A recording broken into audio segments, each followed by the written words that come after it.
Hello, everyone. This is Angela, and welcome to my channel, Angie the ENTJ.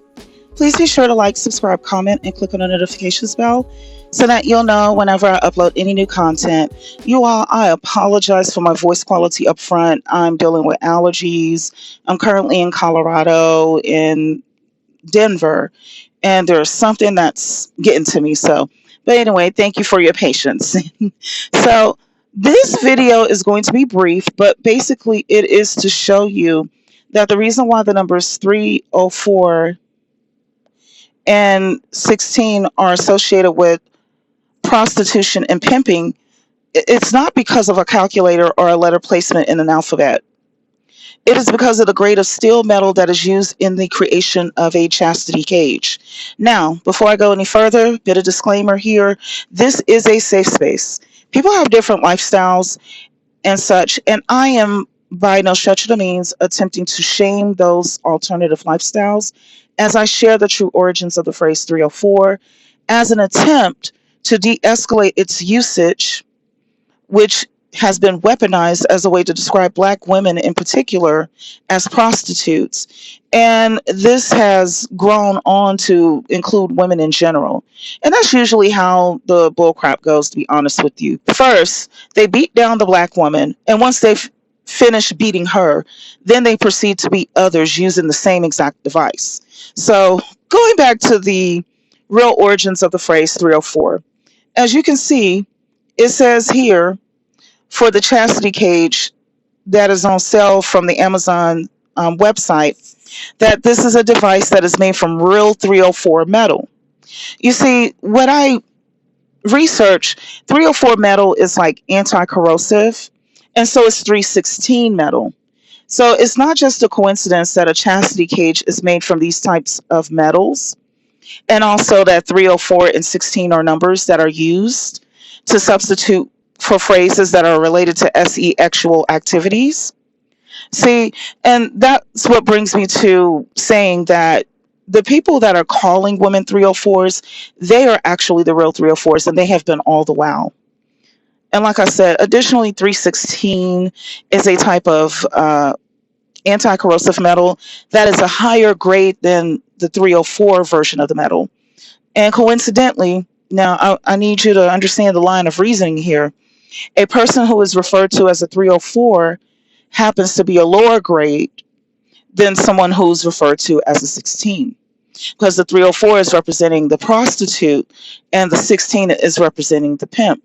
So, see, they got those numbers from a chastity cage or a cuck cage. They want to pretend like it came from a calculator. Yes, I remember there were little calculator tricks from back in the day, but it did not line up with where the 16 also came from. You know, that didn't make sense either. But you see 304 and 316, so you can kind of see how 304 and then now 16, they're all located in the same place on the chastity cage. Okay, ladies and gentlemen, here's what I'm getting to. Let me explain something to you. You know that you are a leader when people are following you wherever you go to. Even when it is clear that they are on the wrong side of things, even when they are boldly and arrogantly tearing down your image, complaining about every single thing they feel that you are doing wrong in their eyes, and when they engage into smear campaigns to prevent you from rising higher than they can reach you, that's how you know that you're their leader. You know that you are their leader, especially when they are copying every single thing that you do. For instance, we are seeing more of them in spaces that they were never in before. And they used to even make fun of us for doing those very things, right? Think about it. Now they're up here trying to blend in. See, pay attention to the timeline. Let me help you back down memory lane. Because see, during the 80s and the 90s, we were nothing but garden tools and female dogs. But then when those 2000s hit, first they wanted to get married. I said that in my last video about Jagged Edge. One of my last videos, rather. You know, meet me at the altar in your white dress. We ain't getting no younger. We might as well do it. And remember, been feeling you all the while, girl. I must confess. Girl, let's just get married. I just want to get married. Nuh-uh. See, It was all about booty calling all throughout the 80s and the 90s. But what happened? The natural hair movement hit, and more and more Black women became educated. Paradigms were shifting, and we were moving away from them. We were moving away from Pookies and Ray Rays and Boom Queeters too. Yes. Mm-hmm. So here comes Jagged Edge. Let's get married. Okay. And they weren't the only ones. Here come Neo. Let's see, 2008. Miss Independent. That's why I love her. Yeah, y'all remember that song? That was about 2008. And let's not forget the song by Boosie and Lil Fat that, to me, it was like hooked on phonics for Pookie. Independent. Do you know what that means? No, he didn't know what it means. It was too many letters and too many syllables. Because, see, he couldn't say independent to Pookie because, like I said, that's too many syllables. So what he had to do was spell it out first because each letter is only one syllable. Then he had to define it. Do you know what that means? So that way, Pookie and Ray Ray will stay interested in the song. Okay, she got her own house. She got her own car. 2 jobs, work hard. You a bad broad. Not a female dog, y'all. No, they upgraded her to being a bad broad. Around 2008. You see, they always are switching up. And like I said, see, when the natural hair movement was hijacked, and a lot of you all were still brainwashed on struggle of, you bought into that bull crap. Oh, I miss independent. Y'all were dancing to it. I saw y'all. I was like, they don't even know. This ain't gonna last long. See, listen, I've been around since hanging out at Barnes and Noble was like a low key weeknight club for people who were the intellectual types, those who like to have conversations and to talk about the world around us and so forth. People would hang out, drinking coffee, eating light snacks and so forth. See, here, let me take y'all back. This was before social media blew up. Okay, see, public libraries were the places that you had to get information about what was going on around the world. University libraries or whatever. Okay, and see, public libraries only have a limited selection of books, and they typically, throughout most of the U.S., close around 7 p.m. On top of it, most people are not going to a club on Tuesday night in any city. However, back then, you could find them doing research, studying, or just chilling out at a Books a Million, a Barnes and Noble, and especially at little mom and pops bookstores that tended to have more controversial titles and so forth. And also, that is what helped to give rise to stuff like the spoken word performances in the late 90s going into the early 2000s. We're talking about the times before smartphones and when social media was still in its infancy, back when Amazon was only selling books. That would have been around 1998. Pookie, Ray Ray, and Boom Quita were not in these spaces back then because it was too boring and too bougie for them. See, and also Starbucks. I know Starbucks and Panera Bread have been around for a while. I think even in St. Louis they call it the St. Louis Bread Company, right? So they've been around for a while, but they started spreading throughout the U.S. and similar spots like them. They grew in popularity because it was a place that people can meet up with friends, co-workers, do casual business meetings, and so forth without, having to get all dressed up, all that fanfare. You could just show up as you are. Maybe you were jogging or coming from a yoga class. Y'all can meet up and then go on back with your lives. It was cool. Just to give you an idea, I have been around since Whole Foods used to host, what was it called? I think it was called Shop and Sip or Sip and Shop, something like that. These were events where you could buy a glass of wine and you could shop. Look, this is before Amazon bought them out. And now when I go there, I feel like I'm at a basic grocery store compared to what it used to be like, except this grocery store has kind of like unique items and higher prices, right?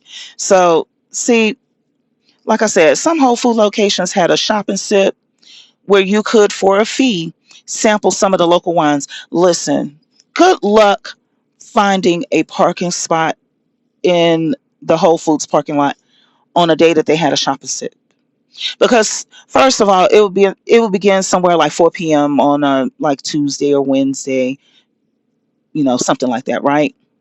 This is after most moms have picked up their kids from school and now they are ripping and running. And, ripping and running is a Southern Black way of saying running errands. So now they're running errands. Listen, the parking lot will be packed. It was Club Whole Foods, okay?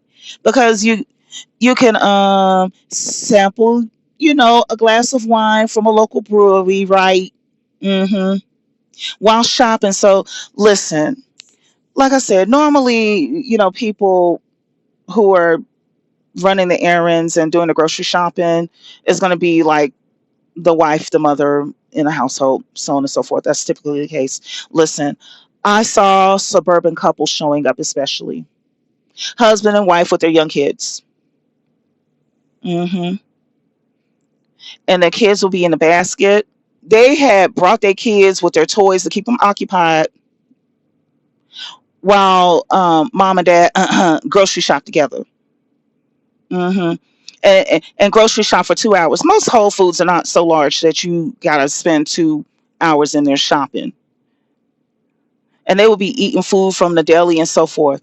And you know what? One thing that I saw was that the couples with small children were able to socialize in a low key adult setting. You see, think about it. It's difficult for many parents to do that because once job, then kids, and other obligations hit, there's hardly any time to just hang out. Look, Whole Foods tapped into that, and busy adults can hang out without taking too much time away from their obligations. So, Whole Foods was onto something back then. Listen, I've been around since Whole Foods would invite performers to play their instruments or to sing while you enjoy shopping and so forth. Hmm. Let's dive a little bit deeper. See, there are certain things you will not see unless there is a population with a considerable amount of income in their community. First, stores like Costco tend to build in areas where people can afford the membership and have the means to buy in bulk. Whole Foods tends to be targeted in higher income areas, along with like Panera Bread and Starbucks. And beyond food, you will find places like Range Rover and Mercedes Benz dealerships near areas where people are doing well financially. Just to give you an idea, like the median income for a location that has a Range Rover dealership is about $400,000 roughly. The median income of neighborhoods with a Whole Foods is going to be like $150,000, $250,000 per person. You see what I'm saying?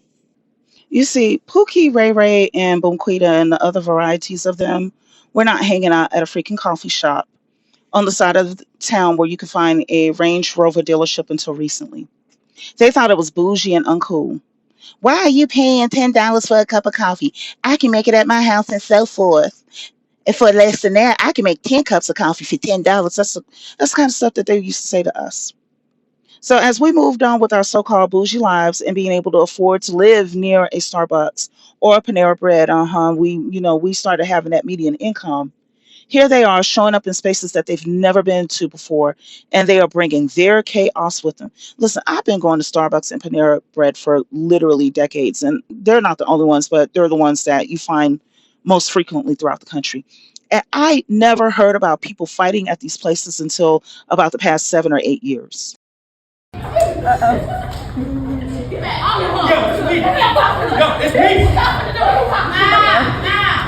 god, oh my god. Wait, this is not funny.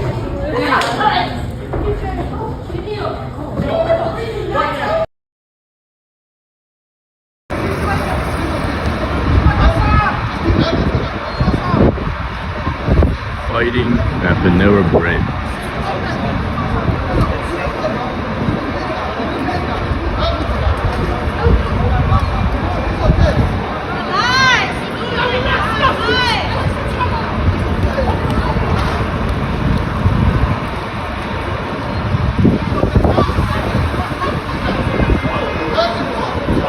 Fighting over soup. Mac and cheese, maybe?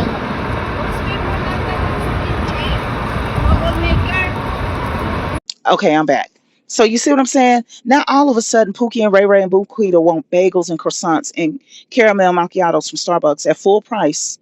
When Burger King actually at one point in time had their 99-cent Mocha Joe that they could afford not so long ago. First, it was a Joe because they were making fun of the people that were into lattes and coffee culture and all that kind of stuff. And then they came up with the Mocha Joe for 99 cents. And then, I don't think they have that anymore. Now they want espressos and now Pookie and Ray Ray want espressos and macchiatos. Oh, let me say how they do it. I want me a care email macchiato. And if that's not bad enough, they really show how they are new to the space when the barista is asking them, "Well, what size do you want?" You know how typical Starbucks baristas are. They keep a straight face even when you don't know what you're doing and you don't know what you're asking for, and they'll guide you through, that kind of stuff. So they be showing how new they are to the space because they'll. Do you want the short, the venti, the tall, the grande? All that messes them up. All of it messes. Now listen, I know I talk my ish about the Pookies and Ray Rays and Buquitas and them. However, I know some of you are, hey, you've been living up under a rock and you just saw the light maybe yesterday. I'm not talking about you if you're truly a genuine person. I'm not talking about you at all. If you say caramel macchiato because you didn't know any better, but you're willing to learn, you're not who I'm talking about. I'm talking about the ones who sat up here and bullied people like me. Now, listen, I can stand my ground. I know how to bite back, but others, they intimidated them for being different and wanting to be better, to have a better lifestyle and to explore more. And now, those very same people over here talking about how I want a grande caramel macchiato. It's caramel macchiato grande caramel macchiato. But I want a macchiato, a grand macchiato. hmm See, what's happening is that the very same philosophies they wanted to beat us over our heads with are backfiring on them, and they are not getting along so well since we've left them to their own devices. They are over there in the ruins of Blackistan. They're over there angry and ashy, and we over here classy. And they are left amongst themselves. They ain't getting along so well. You know, we over here winning despite their name calling, their bullying, and assortments of abuse and humiliation. Listen, that's why I said what I said earlier. You are their leader, so embrace it. So here's what you do. Let me show you something. You see, this is an image of King Tutankhamun, or let's just say King Tut. He is holding two instruments across his chest. You see, one is a crook and the other is a flail. The shepherd's crook is a tool to redirect sheep back into the flock where they are the most safe because they have their strength in numbers. A stray sheep is no match for the type of predators that will have it for lunch. The next device is a flail, and it represents the application of the law. Some people, you can use the shepherd crook on them an infinite amount of times, and they will not get the message. In fact, they will break that crook over your head or use it to beat you with it. That's what I see a lot of you out here doing. Even when you are arguing with them, you are more often than not trying to convince them of the truth and using gentle parenting techniques on them when their focus is to bully you, humiliate you, cause decay in your life, and ruin your progress. You see, don't be afraid to allow the law of the universe to show them the truth. It's kind of like when you tell a small child to stay away from a stove, but they don't listen. However, something magically happens that changes them forever. They touch that hot stove and then they begin to trust you whenever you say to stay away from it, and they start listening to you every other step of the way. So I'm encouraging everyone. Allow these people to touch their own versions of a hot stove. Don't be afraid to call the police, to defend yourself by any means if necessary.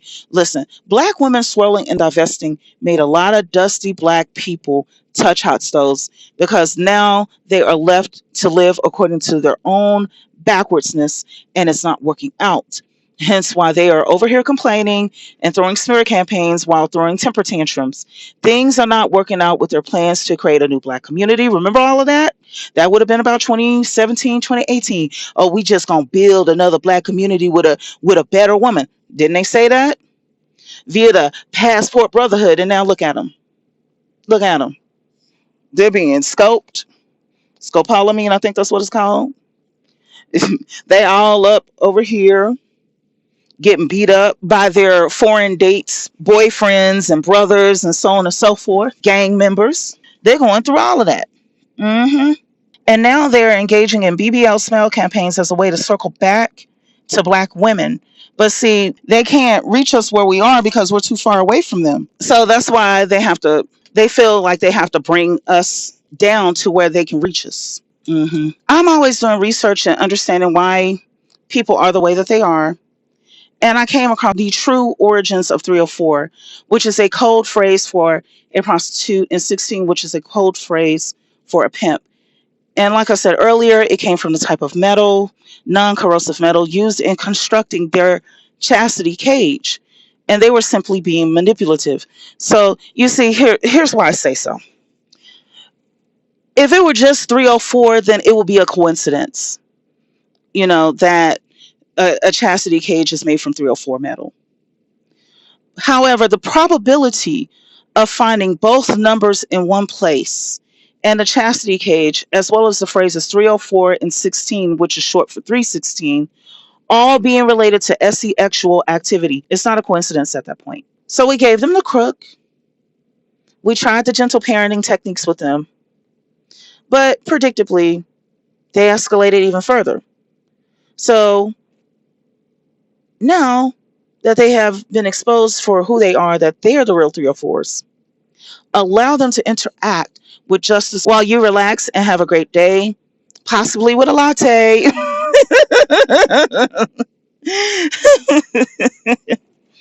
And also, as you can see, this is in the works of being included in the Urban Dictionary as well. So, like I said, have a nice day with your latte.